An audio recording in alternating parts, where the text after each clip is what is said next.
Akong angkol na ulaw ug nawadan sa paglaom, kay ang iyang batuta dili naman niya mapuslan. Maugyod ni ang sakit kung padong na matigulang.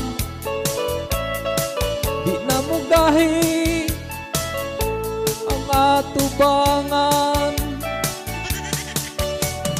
Akong angkol naglibog kung unsay iyang buhaton. Igo na lang siya sa pagtanday, kay mas gahi pa ang ubo ni tatay. Silang duha nagsigigaway, wa na'y kalipay. Di na mo gahi igura sa pagpangihi ang akong tiya, nag-uol si gunahuna. Kay akong angkol di naman makabugha, si tiya gamahay, sigirag pangaway.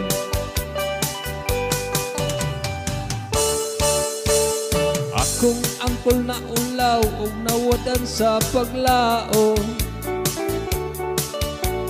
kay ang iyang batuta dili naman niya mapuslan.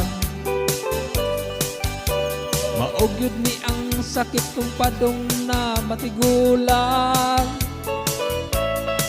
Di na mo gahi ang atubangan.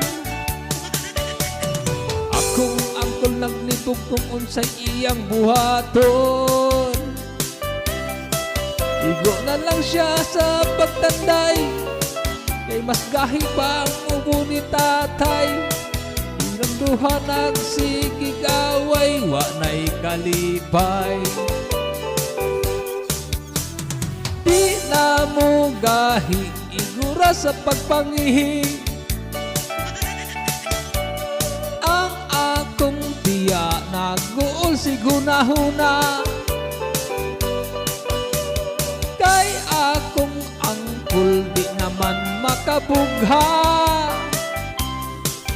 si tiya gamahay, sigirag pangaway. Di na mo gahi igura sa pagpangihi ang akong tiya, nag-uol si gunahuna. Kay akong angkol di naman makabugha, si tiya gamahay, sigirag pangaway. Si tiya gamahay, sigirag pangaway. Si tiya gamahay, sigirag pangaway.